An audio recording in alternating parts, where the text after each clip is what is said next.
Hello sa inyong lahat. Ako si May. Ngayong araw, gusto kong ibahagi ang karanasan ng isang brother. Lumaki sa tahanan ng mga kamag-anak. Palagi niyang inaasam ang magkaroon ng isang masayang pamilya. Pagkatapos mag-asawa, siya at ang kanyang misis ay nanampalataya sa Diyos at magkasamang dumalo sa mga pagtitipon at namuhay siya ng may kabuluhan sa bawat araw. Gayunpaman, matapos niyang kailangang umalis ng bahay para gawin ang kanyang tungkulin sa ibang rehiyon para iwasan ang pag-aresto ng CCP, gusto ng asawa niya na makipaghiwalay sa kanya dahil hindi niya maalagaan ang kanilang pamilya.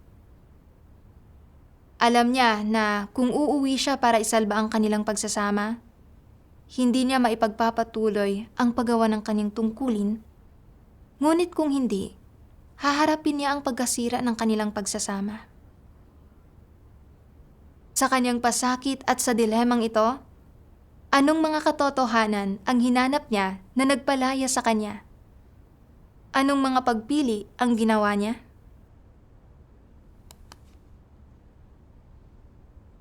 Noong 2012, tinanggap namin ng asawa ko ang gawain ng makapangyarihang Diyos sa mga huling araw. Madalas kaming magkasamang nagtitipon at nagbabasa ng mga salita ng Diyos at masaya't makabuluhan ang bawat araw. Pagkalipas ng 2 taon, nahalal ako bilang leader ng iglesia. Dahil abala ako sa mga tungkulin ko at nabawasan ang oras ko sa bahay, medyo hindi natuwa ang asawa ko. Sinasabing, hindi ko na raw inaasikaso ang pamilya at wala na akong pakialam sa kanya. Kahit na alam kong ganap na likas at may katwiran na gawin ang tungkulin ng isang nilikha, pakiramdam ko rin ay may punto ang sinabi ng asawa ko at na dapat kong tuparin ang responsibilidad ko bilang asawa at alagaan ng mabuti ang asawa at anak ko para magkaroon kami ng masayang buhay may asawa at perpektong pamilya. Kaya kapag nasa bahay ako, gumagawa ako ng maraming gawaing bahay at nagluluto ng masarap na pagkain para sa asawa ko, pinagsisikapan na maging isang mabuting mister. Minsan, dahil sa sobrang abala sa mga tungkulin ko, hindi ko na masyadong naaasikaso ang asawa ko. At pagkatapos, ginagawa ko ang lahat para makabawi. Dahil takot ako na maaapektuhan ng kawalan niya ng kasiyahan ang mga damdamin sa pagitan namin. Kalaunan, naging mangangaral ako at lalo pang nabawasan ang oras ko para makasama ang asawa ko sa bahay. Minsan, dahil abala sa mga tungkulin, ilang araw akong magkakasunod na nawawala sa bahay at nagrereklamo ang asawa ko tungkol sa akin. Kahit na hindi naman naantala ang mga tungkulin ko dahil dito, sa puso ko ay palagi pa rin akong nakokonsensya sa asawa ko. Kaya bago ako umalis, maaga ko na siyang ipinaghahanda ng pagkain. At pag uwi ko, ginagawa ko ang lahat para matugunan anuman ang hilingin niya o hindi kaya ay inilalabas siya. Naisip ko na ito ang tanging paraan para gawin kung ano ang dapat gawin ng isang mabuting mister at para gawing masaya ang buhay may asawa namin. Kalaunan, lubos nang nakatuon ang asawa ko sa paghahangad ng pera at mga makamundong kalayawan at iniraraos niya ang araw-araw sa pagkain, pag-inom at pakikipagsaya sa mga kaibigan. Hindi lang niya pinabayaan ang pamilya. Madalas pa siyang pumunta sa mga bar. Habang pinanonood kong lalong nalulugmok sa kasamaan ng asawa ko, nagsimula akong mag-alala na gumugugol ng napakaraming oras ang asawa ko kasama ang mga taong ito na hindi na niya magawang labanan ang tukso at pagtaksilan niya ako. Hindi ba at masisira lang ang pamilyang pinaghirapan kong buuin? Madalas kong kinakausap ng masinsinan ang asawa ko at binabasahan siya ng mga salita ng Diyos, umaasa akong lalayuan niya ang mga magugulong lugar na iyon. Papayag siya sa salita, pero pagkatapos, walang kahit na anong pagbabago. Unti-unti, paunti ng paunti ang napag-uusapan naming mag-asawa. At pag-uwi ko, hindi niya ako kinikibo. Madalas akong mag-alala tungkol sa kung pinagtaksila na ba ako ng asawa ko. Lalo na kapag umuwi ako at nakikita kong walang tao sa bahay, palagi kong nararamdaman sa puso ko na mag-isa ako. Naisip ko na ang pinagsamahan naming mag-asawa sa loob ng maraming taon ay maaaring masira at napuno ng matinding pasakit at pagdurusa ang puso ko. Kung kailan nakakulong na ako sa pasakit at hindi na makawala, isang araw noong Agosto 2020, nakatanggap ako ng sulat mula sa leader. Sinasabing ang katuwang kong si Brother Wang Chang ay inaresto ng mga pulis na nakakuha ng surveillance footage at iniimbestigahan ang mga tao na nakaugnayan niya at na kailangan kong umalis agad ng bahay at magtago. Sa harap ng biglaang balitang ito, noong una ay hindi ko malaman kung ano ang gagawin. Naisip ko na kung aalis ako, hindi ko na maaalagaan pa ang asawa at anak ko at baka masira pa ang pamilya. Labis akong nasaktan sa loob-loob ko. Pero kung hindi ako aalis, haharapin ko ang pagkakaaresto at pagpapahirap. Sa huli, nagpasya pa rin akong umalis ng bahay. Pagkalipas ng 2 buwan, nakatanggap ako ng sulat mula sa pamilya ko na nagsasabing ilang araw na ang nakararaan, 7 pulis ang biglang pumasok sa bahay namin para arestuhin ako. At nang hindi nila ako makita, inaresto nila ang ate ng asawa ko. Dahil sa pagsasaalang-alang sa aking kaligtasan, kinailangan kong pumunta sa ibang lugar para magtago. Isang araw noong Hulyo 2023, nakatanggap ako ng sulat mula sa bahay na nagsasabing namalayan ang asawa kong 3 taon na akong wala, kaya naghahanda na siyang makipagdiborsyo at magpakasal sa iba. Kahit na maraming beses kong naisip na baka hindi na ako hintayin ng asawa ko, nang talagang mangyari ito sa akin, wala pa rin akong lakas ng loob na harapin ito. Naisip ko, kapag nasira na ang kasal namin, hindi ba't mawawala na ang tahanang pinaghirapan kong buuin sa loob ng maraming taon? 11 taon na kaming kasal ng asawa ko. At mayroon kaming isang kaibig-ibig na anak na babae. Napakaraming masasaya at maliligayang sandali ang pinagsamahan namin. Kung magdidiborsyo kami, paano na ako mabubuhay ng mag-isa? Sa gabi, nakahiga ako sa kama pero hindi ako makatulog. Iniisip kung paanong magdurusa rin ang anak ko sa hinaharap.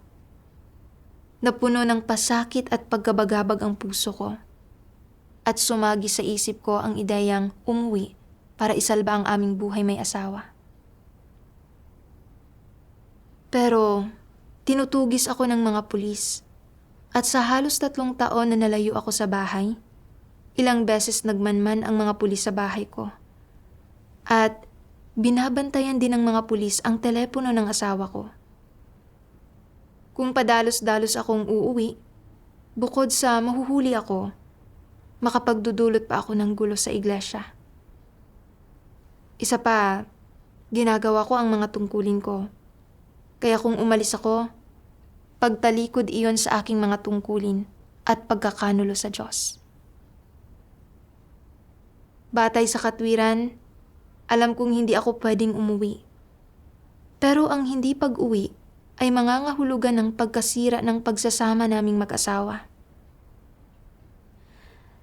Sa gitna ng aking pasakit, sumulat ako sa asawa ko para pakiusapang manatili siya umaasang maiintindihan niya ang mga paghihirap ko.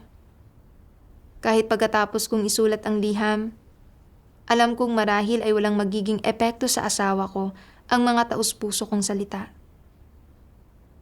Sobrang sakit ang naramdaman ko sa puso ko, kaya nagdasal ako sa Diyos.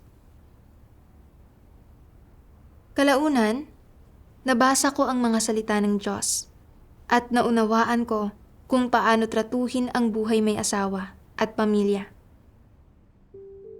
Sabi ng makapangyarihang Diyos, huwag mong kalimutan kailanman na ikaw ay isang nilikha, na ang Diyos ang nag-akay sa iyo sa buhay patungo sa sandaling ito, na ang Diyos ang nagbigay sa iyo ng buhay may asawa, ang nagbigay sa iyo ng pamilya, at na ang Diyos ang nagkaloob sa iyo ng mga responsibilidad na dapat mong tuparin sa loob ng balangkas ng buhay may asawa, at na hindi ikaw ang pumili ng buhay may asawa. Hindi ka nag-asawa ng bigla-bigla na lang, o na kaya mong panatilihin ang iyong kaligayahan sa buhay may asawa sa pamamagitan ng pag-asa sa sarili mong mga abilidad o lakas. Malinaw ko na ba itong naipaliwanag ngayon? Oo. Naiintindihan mo na ba kung ano ang dapat mong gawin? Malinaw na ba sa iyo ang landas? Oo. Kung walang di pagkakatugma o kontradiksyon sa pagitan ng mga responsibilidad at obligasyon na dapat mong tuparin sa buhay may asawa at sa iyong tungkulin at misyon bilang isang nilikha, kung gayon, sa gayong mga sitwasyon, dapat mong tuparin ang iyong mga responsibilidad sa loob ng balangkas ng buhay may asawa sa paraang dapat tuparin ang mga ito, at dapat mong tuparin ng maayos ang iyong mga responsibilidad, pasanin ang mga responsibilidad na dapat mong pasanin, at huwag subukang iwasan ang mga ito. Dapat kang maging responsable sa iyong kabiyak, sa kanilang buhay, mga damdamin, at sa lahat ng bagay tungkol sa kanila. Gayunpaman, kapag may pagkakasalungat sa pagitan ng mga responsibilidad at obligasyon na iyong pinapasan sa loob ng balangkas ng buhay may asawa at sa iyong misyon at tungkulin bilang isang nilikha, kung gayon, ang iyong dapat bitiwan ay hindi ang iyong tungkulin o misyon, kundi ang iyong mga responsibilidad sa loob ng balangkas ng buhay may asawa. Ito ang ekspektasyon ng Diyos sa iyo. Ito ang atas ng Diyos sa iyo. At syempre, ito ang hinihingi ng Diyos sa sino mang lalaki o babae. Kapag nagawa mo na ito, ay saka ka lamang maghahangad sa katotohanan at susunod sa Diyos. Kung hindi mo kayang gawin ito at hindi mo kayang magsagawa sa ganitong paraan, ikaw ay isang mananampalataya sa pangalan lamang. Hindi ka sumusunod sa Diyos ng may tapat na puso at hindi mo hinahangad ang katotohanan. Sinasabi ng ilang tao, kung mangingibang bansa ako para gawin ang aking tungkulin, kakailanganin kong talikuran ang aking pamilya. Hindi ko na ba kailanman makikitang muli ang aking asawa? Hindi ba't kakailanganin naming mamuhay ng magkahiwalay sa magkaibang lugar? Masisira ba ang aming buhay may asawa? Paano ako mabubuhay kung wala ang aking asawa kung gayon? Dapat mo bang isipin kung ano ang magiging kinabukasan mo? Ano ang bagay na pinakadapat mong isipin? Kung gusto mong maging isang taong naghahangad sa katotohanan, ang pinakadapat mong isipin ay kung paano bibitiwan ang ipinabibitiw sa iyo ng Diyos at kung paano isasakatuparan ang ipinapasakatuparan sa iyo ng Diyos. Kahit na hindi ka makapag-asawa at wala ang iyong kapareha sa iyong tabi sa hinaharap, mabubuhay ka pa rin hanggang sa iyong mga huling taon at mamumuhay ng maayos. Gayunpaman, kung tatalikuran mo ang pagkakataong ito na gawin ang iyong tungkulin, katumbas iyon ang pagtalikod mo sa tungkuling dapat mong gawin at sa misyon na ipinagkatiwala sa iyo ng Diyos. Para sa Diyos, hindi ka magiging isang taong naghahangad sa katotohanan, Isang taong tunay na nagnanais sa Diyos o isang taong naghahangad ng kaligtasan? Kung aktibo mong tatalikuran ang iyong pagkakataon at karapatang makamit ang kaligtasan, tatalikuran ang iyong misyon, at sa halip ay pipiliin mo ang buhay may asawa, pipiliing mamuhay kasama ang iyong asawa, pipiliing samahan at bigyang kasiyahan siya, at pipiliing panatilihin ang integridad ng iyong buhay may asawa, sa huli ay tiyak na may mawawala sa iyo habang may nakakamit ka. Nauunawaan mo naman kung ano ang mawawala sa iyo, hindi ba?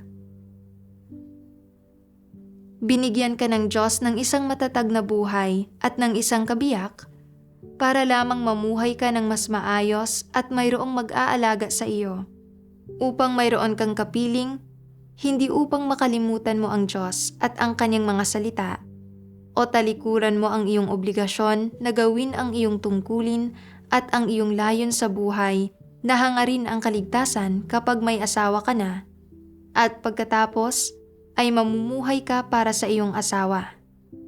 Kung talagang kikilos ka ng ganito, kung talagang mamumuhay ka ng ganito, kung gayon, ay umaasa ako na magbabago ka ng landas sa lalong madaling panahon. Gaano man kahalaga sa iyo ang isang tao, o gaano man siya kahalaga sa iyong buhay, sa iyong pamumuhay o maging sa landas ng iyong buhay, hindi siya ang iyong destinasyon dahil siya ay isa lamang tiwaling tao. Isinaayos ng Diyos ang iyong kasalukuyang asawa para sa iyo, at maaari kang mamuhay kasama siya. Kung isasaayos ng Diyos ang ibang tao para sa iyo, maaari ka pa ring mamuhay ng maayos. Kaya naman, ang iyong kasalukuyang kabiyak ay hindi ang iyong natatangi, ni hindi siya ang iyong destinasyon. Tanging sa Diyos lamang maaaring ipagkatiwala ang iyong destinasyon, at tanging sa Diyos lamang maaaring ipagkatiwala ang destinasyon ng sangkatauhan. Maaari ka pa ring mabuhay kung iiwan mo ang iyong mga magulang, at syempre, maaari ka pa ring mamuhay ng maayos kung iiwan mo ang iyong kabiyak. Ang iyong mga magulang at ang iyong kabiyak ay hindi ang iyong destinasyon. Huwag mong kalimutan ang pinakamahalagang bagay sa buhay, ang usapin ng pag-aatas sa iyo ng Diyos na gawin ang iyong tungkulin dahil lang sa mayroon kang asawa, isang kapareha, isang lugar na mapagpapahingahan ng iyong puso at ng iyong laman. Kung makakalimutan mo ang Diyos, makakalimutan kung ano ang ipinagkatiwala niya sa iyo na gawin, makakalimutan ang tungkulin na dapat gawin ng isang nilikha, at makakalimutan kung ano ang iyong pagkakakilanlan, kung gayon ay ganap ka ng walang konsensya at katwiran. Mula sa mga salita ng Diyos, naunawaan ko na ang pag-aasawa, pamilya, at mga anak ay pawang mga kaloob mula sa Diyos, at ibinigay ng Diyos ang mga ito sa mga tao para hindi nila maramdamang mag-isa sila, at para maalagaan at masamahan ng mag-asawa ang isa't isa para mas maging maayos ang buhay. Pero, hindi para ituring ng mga tao ang kanilang asawa bilang hantungan ng kanilang buhay, o ituring ang pagpapanatili ng pamilya o pagsasama ng mag-asawa bilang layon sa buhay. Pero, hindi ko naunawaan ang katotohanan. At inakala kong ang kabiyak ko ang hantungan ko, at ang kaligayahan sa buhay may asawa ang layo na dapat kong hangarin sa buhay. Dahil kulang ako sa pagmamahal ng mga magulang ko at sa init ng isang pamilya noong bata pa ako, paglaki ko, inasam ko ang init at kaligayahan ng isang pamilya.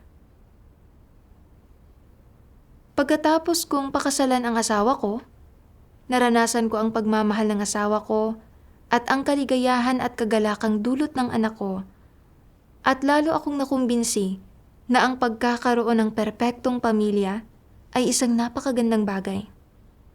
Kaya, nang marinig kong gusto ng asawa kong makipagdiborsyo, nadurog ang puso ko. At pakiramdam ko ay hindi ko na kayang mabuhay nang wala ang pagsasama naming mag-asawa at ang pamilya ko.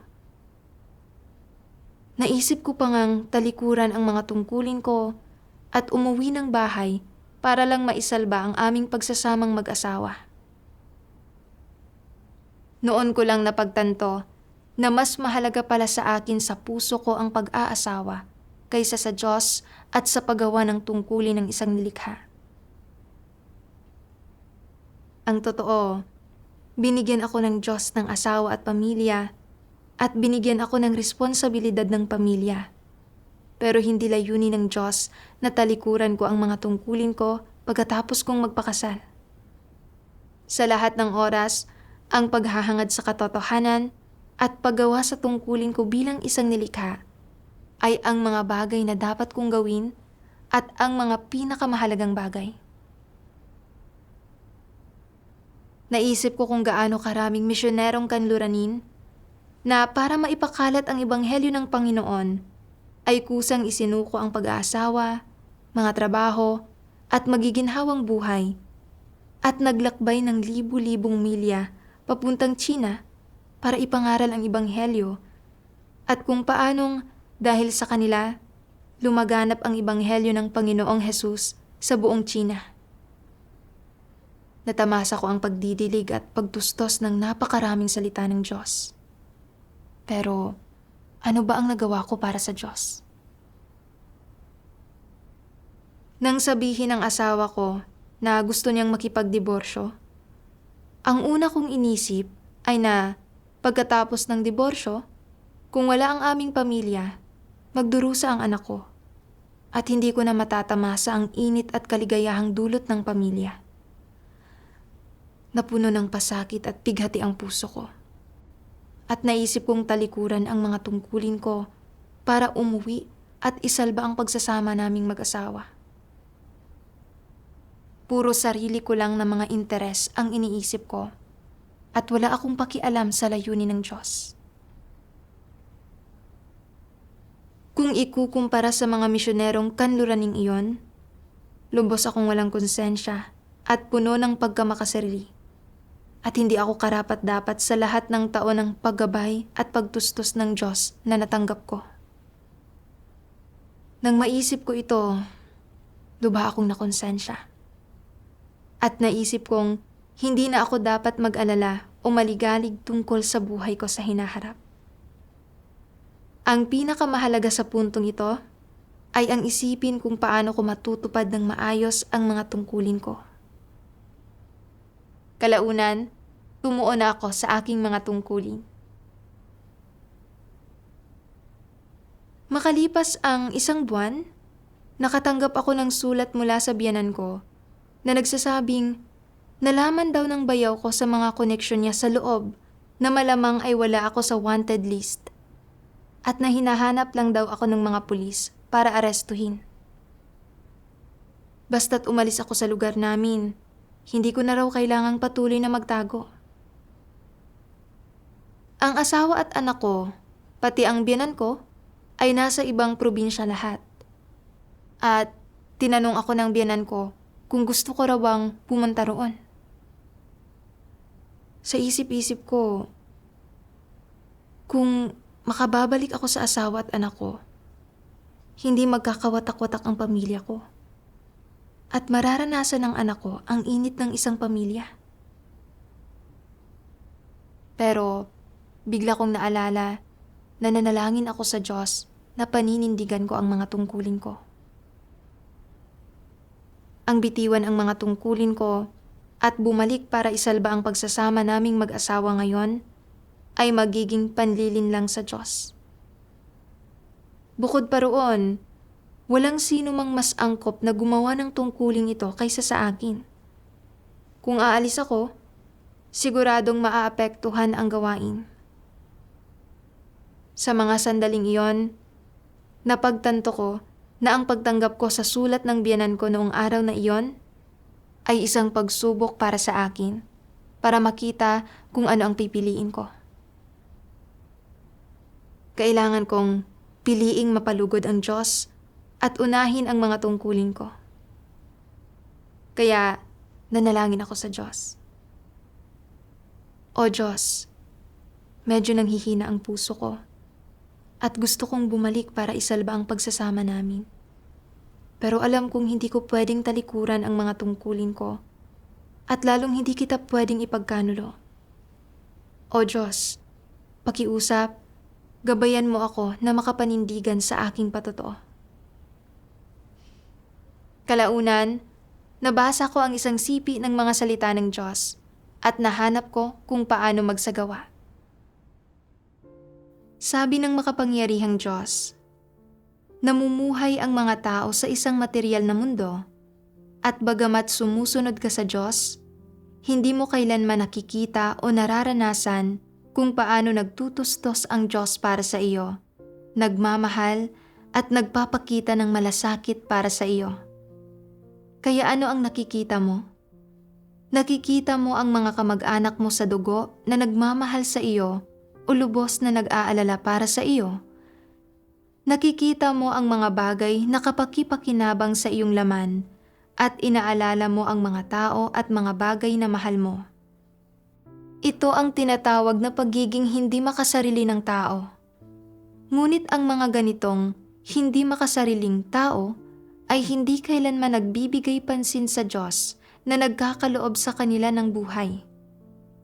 Kung ihahambing sa pagiging hindi makasarili ng Diyos, ang pagiging hindi makasarili ng tao ay nagiging makasarili at kasuklam-suklam.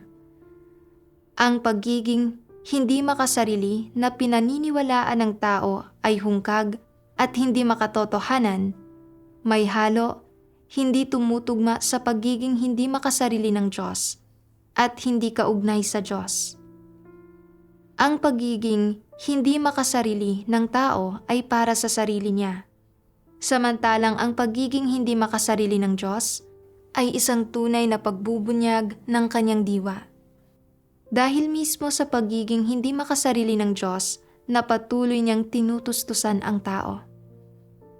Maaaring hindi kayo gaanong apektado ng paksang tinatalakay ko sa araw na ito at tumatango lamang sa pagsang-ayon.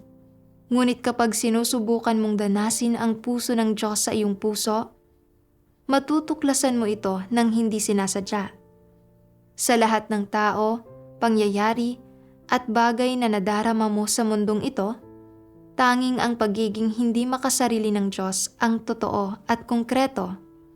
Dahil ang pag-ibig lamang ng Diyos para sa iyo ang walang pasubali at walang dungis. Bukod sa Diyos, ang tinatawag na pagiging hindi makasarili ng sino man ay huwad, mababaw, hindi tunay. Mayroon itong mga partikular na layon, mga partikular na intensyon, may kasamang transaksyon, at hindi kakayanin ang pagsubok. Maaari pa nga ninyong sabihin na ito ay marumi at kasuklam-suklam. Sang-ayon ba kayo sa mga salitang ito? Bawat pangungusap ng salita ng Diyos ay tumagos sa puso ko, lalo na ang mga salitang ito ng Diyos. Namumuhay ang mga tao sa isang materyal na mundo at bagamat sumusunod ka sa Diyos, hindi mo kailanman nakikita o nararanasan kung paano nagtutustos ang Diyos para sa iyo, nagmamahal at nagpapakita ng malasakit para sa iyo. Kaya ano ang nakikita mo? Nakikita mo ang mga kamag-anak mo sa dugo na nagmamahal sa iyo. At inaalala mo ang mga tao at mga bagay na mahal mo. Totoo ang sinasabi ng Diyos. Mula nang tugisin ako ng mga pulis ng CCP, ang mga kapatid ang palaging nagpapatuloy sa akin. At kahit may banta ng panganib, inililipat nila ako sa ibang lugar. Pagmamahal lahat ito ng Diyos. Lalo na noong kaaalis ko lang sa bahay, madalas kong naiisip ang asawa at anak ko at napupuno ng pasakit at panghihina ang puso ko. Ang mga salita ng Diyos ang patuloy na nagdilig at nagbigay liwanag sa akin, na nagbigay daan sa aking maunawaan ang katotohanan at magkaroon ng pananalig na magpatuloy. At sa mga nakalipas na taon, habang ginagawa ko ang tungkulin ko, naghanda ang Diyos ng iba't ibang tao, pangyayari, at bagay para sa akin. na nagbibigay daan sa akin na maranasan ang mga salita ng Diyos at magkaroon ng kaunting pag-usad sa buhay. Napakarami ko nang natanggap mula sa Diyos. Pero, nang makatanggap ako ng sulat mula sa bahay na nagsasabing hindi ako wanted at pwede akong pumunta sa ibang lugar para muli silang makasama, ang una kong naisip ay ang asawa at anak ko. Naisip ko na basta't makabalik ako sa asawa ko, maililigtas ko ang pagsasama naming mag-asawa. Kaya hindi ko mapigilang matuwa at sabik na akong bumalik agad sa pamilya ko. Pinatunayan nito na tanging ang asawa at anak ko ang nasa puso ko. Walang puwang ang Diyos sa puso ko. Sa pag-iisip kung gaano kadakila ang pagmamahal ng Diyos sa akin at kung paanong halos wala akong naisukli sa Diyos, labis akong nakonsensya at nagsisi sa puso ko. Hindi ko napigilang umiyak dahil sa nadarama kong pagkakautang at kinamuhian ko ang sarili ko sa pagiging sobrang makasarili at walang pagkatao. Ang pagmamahal ng Diyos sa sangkatauhan ay taos-puso, walang pag-iimbot at banal, walang anumang karumihan o hinihinging kapalit. Pero ang pagmamahal ng tao ay pawang transaksyonal at marumi, at puno ng mga huwad na damdamin at pagkamakasarili. Tulad noong gusto kong umuwi para isalba ang pagsasama namin, may mga personal na intensyon sa likod nito. Nag-alala akong mamumuhay akong mag-isa pagkatapos masira ang pagsasama namin at hindi ko na muling matatamasa ang init at kaligayahang dulot ng pamilya. Ang kagustuhan ng asawa kong makipagdiborsyo ay batay din sa pag-aalala niya sa kanyang kinabukasan. Noong nasa bahay ako, madalas sabihin ng asawa ko, kung hindi lang dahil sa pag-aalaga mo sa akin at sa mabuting pakikitungo mo, matagal na sana kitang iniwan. Ngayon, nagkatotoo na ang mga salitang ito. Dahil hindi ko siya laging nasasamahan, malapit na niya akong iwan. Ang pagmamahal ng asawa ko sa akin ay hindi kailanman naging totoo. May mga kondisyon ito. Kasabay nito, naisip ko rin, hindi naghahangad ng katotohanan ang asawa ko. At sa halip, ay nakatuon siya sa mga makamundong kalakaran. Madalas siyang magsalita ng mga negatibong bagay sa harap ko, pinipigilan ako, at humihingi sa akin ng magandang materyal na buhay. Sa katunayan, isang hindi mananampalataya ang asawa ko. Hinahangad niya ang kayamanan at kalayawan at tinatahak ang landas ng mga tao sa mundo. Samantala, gusto kong sumunod sa Diyos at tahakin ang landas ng paghahangad ng katotohanan. Nakatadhana kaming hindi maging magkaayon. At kung ipipilit naming magsama, mawawala na nga ng kaligayahan. Magdudulot pa ito ng walang katapusang pagdurusa sa akin. Sariwa pa sa alaala ko ang mga pag-aaway at di pagkakasundo namin ng asawa ko bago ako umalis ng bahay. Kung pipiliin kong umuwi ngayon, maaaring maisalba ang pagsasama naming mag-asawa. Pero magiging katulad lang ako ng dati, 3 taon na ang nakalipas, bilanggo ng mga damdamin ng laman at walang pagnanais na hangarin ang katotohanan o gawin ang mga tungkulin ko, lalo na ang maligtas. Bukod pa rito, palagi akong nag-aalala kung paanong masasaktan ang anak kong babae sa aming pagdidiborsyo. O kung paano siya magdaranas ng higit pang paghihirap sa hinaharap. Pero sa totoo lang, hindi ako ang magpapasya ng mga bagay na ito.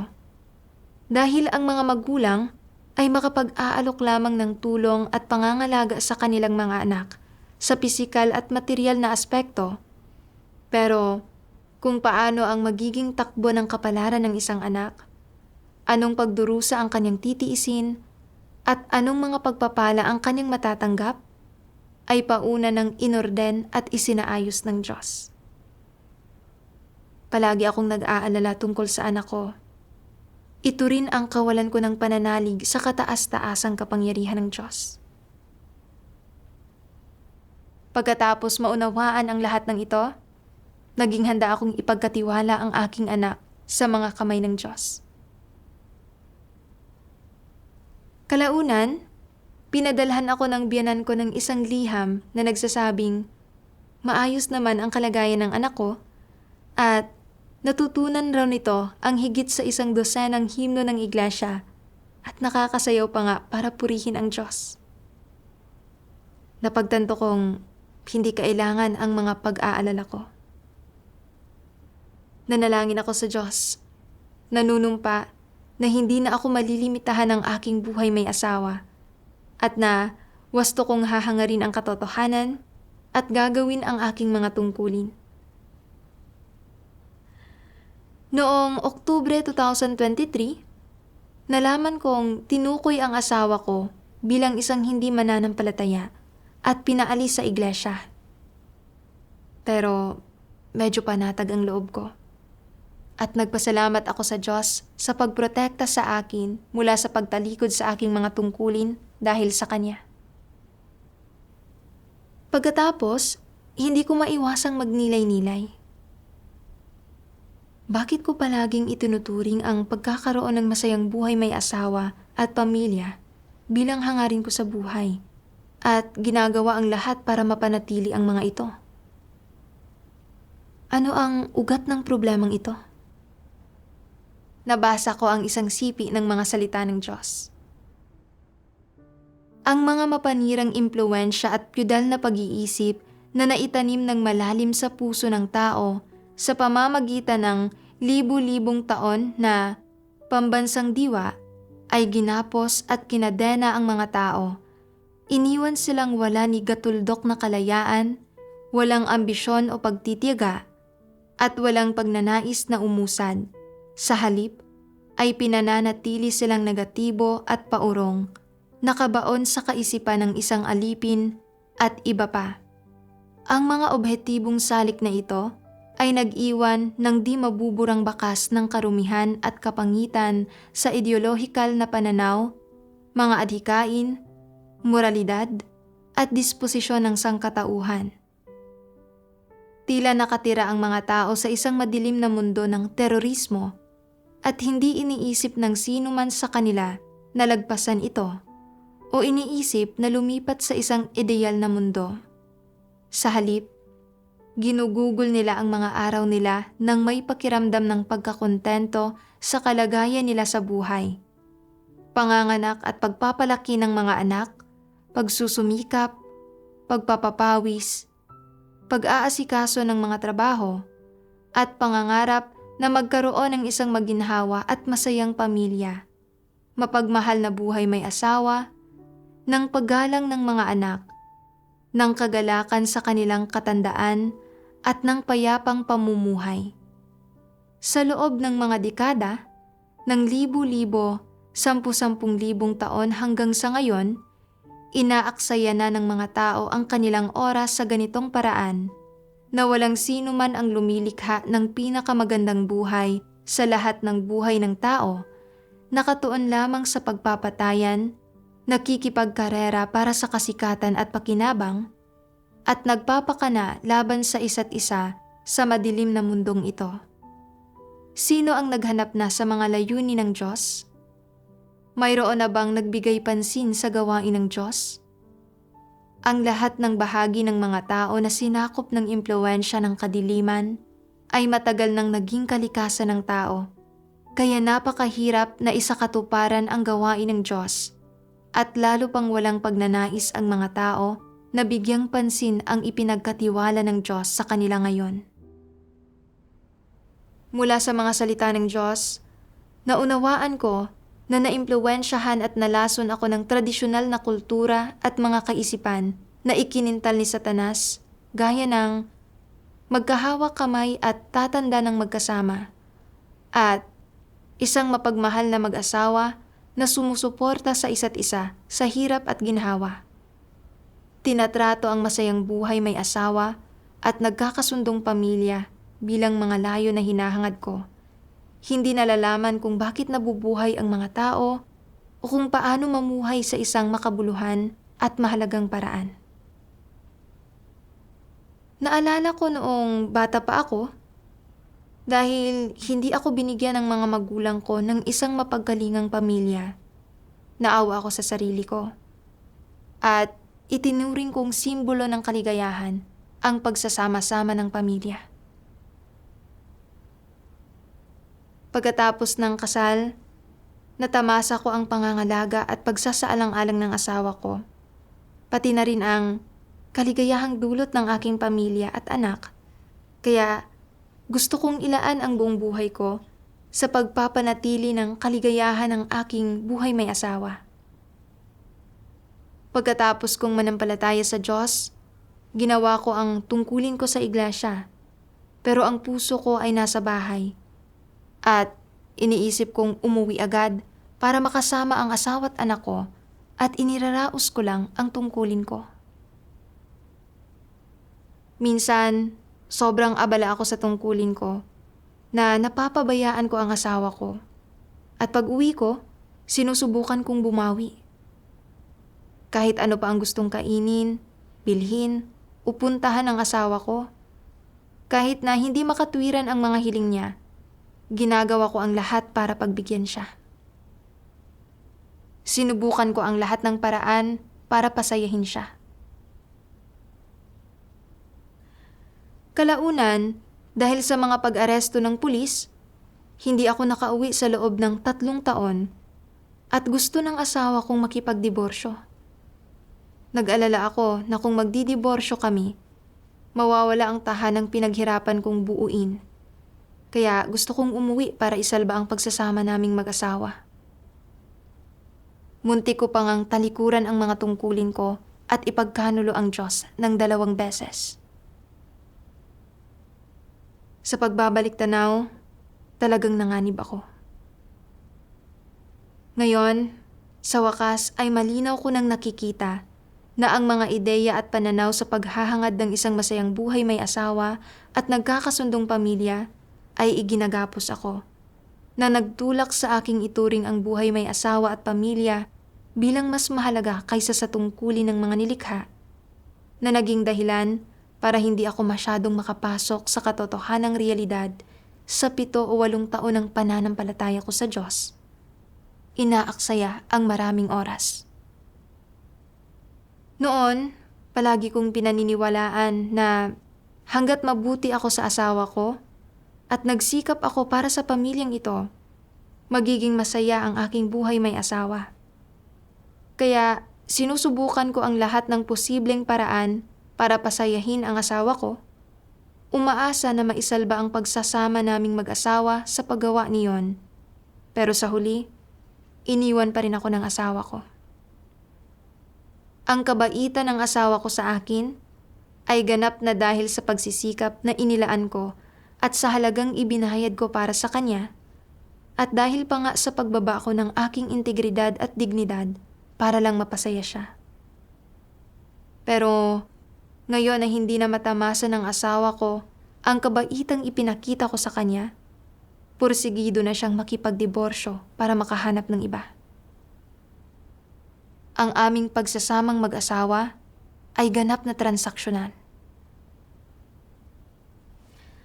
Noong mayroong napapala, may pagmamahalan at tamis sa pagitan namin.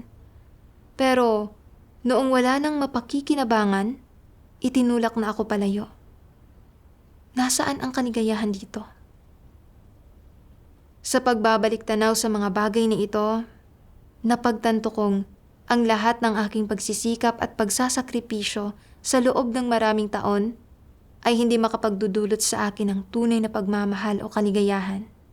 Sa halip, ang kapalit lang ay pighati at pasakit. Noon ko lang napagtanto na ang ideya ng pagmamahalan ng mag-asawa at kaligayahan sa buhay may asawa ay isa lamang matamis na pain na ginagamit ni Satanas para iligaw ang mga tao. puro kasinungalingan at panlilin lang. Ang kabayaran ng paghahangad ko sa kaligayahan sa buhay may asawa sa loob ng maraming taon ay napakalaki at hindi sulit. Nanampalataya ako sa Diyos, pero hindi ko hinangad ang katotohanan. At sa halip, hinangad ko lang ang kaligayahan sa buhay may asawa. Dito, nahulog ako sa mga pakana ni Satanas.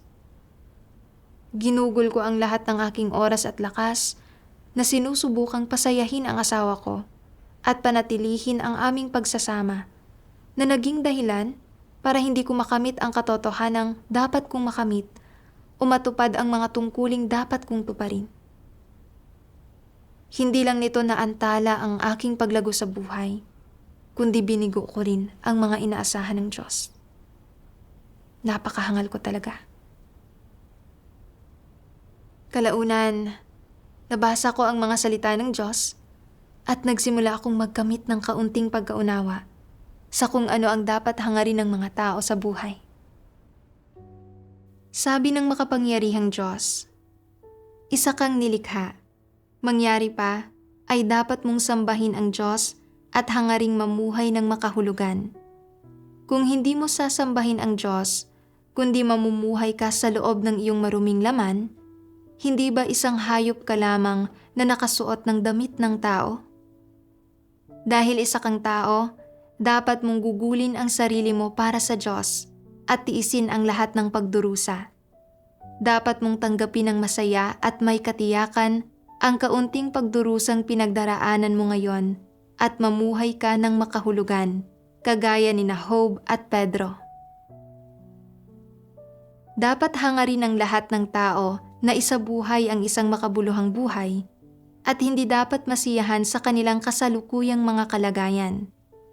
Dapat nilang maisabuhay ang wangis ni Pedro at dapat nilang taglayin ang kaalaman at mga karanasan ni Pedro. Dapat nilang hangarin ang mga bagay na mas matatayog at mas malalalim. Dapat nilang hangarin ang isang mas malalim, mas dalisay na pagmamahal sa Diyos at isang buhay na may halaga at kahulugan. Ito lamang ang buhay. Sa ganito lamang sila magiging katulad kay Pedro. Dapat kang tumuon sa kusang pagpasok sa positibong panig at hindi ka dapat maging pasibo at hayaan ang iyong sarili na umurong dahil kontento ka sa pansamantalang ginhawa. Habang kasabay nito ay binabaliwala ang mas malalim, mas detalyado at mas praktikal na mga katotohanan.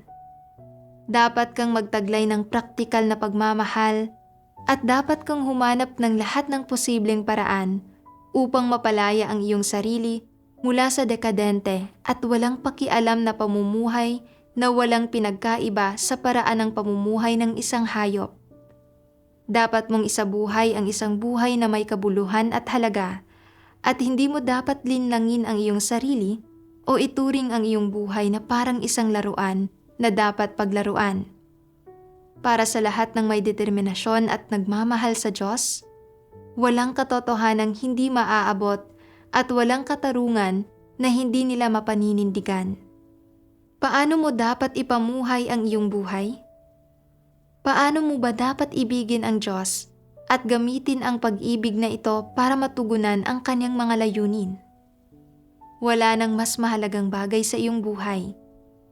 Higit sa lahat, ikaw ay dapat magkaroon ng ganitong uri ng determinasyon at pagtitiyaga at hindi dapat maging mahina na walang gulugod.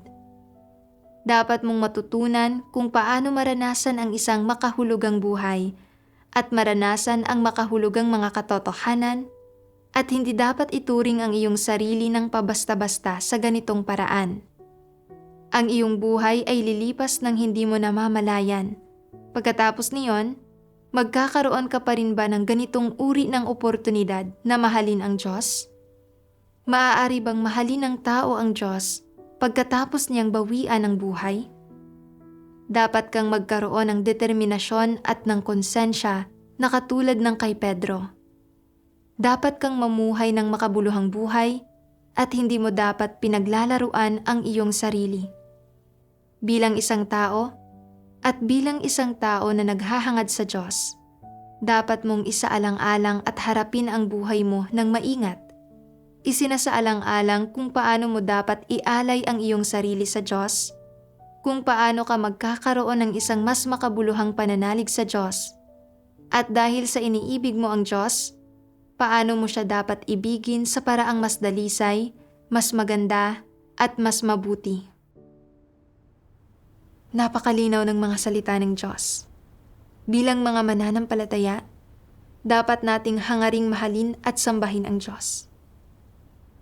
Tanging ang mamuhay na tulad ni Job at Pedro ang siyang makabuluhan. Naisip ko kung paanong si Pedro, sa kanyang kabataan, ay buong pusong sumunod sa Diyos. Pero umasa ang mga magulang niya na magiging matagumpay siya at magiging isang opisyal.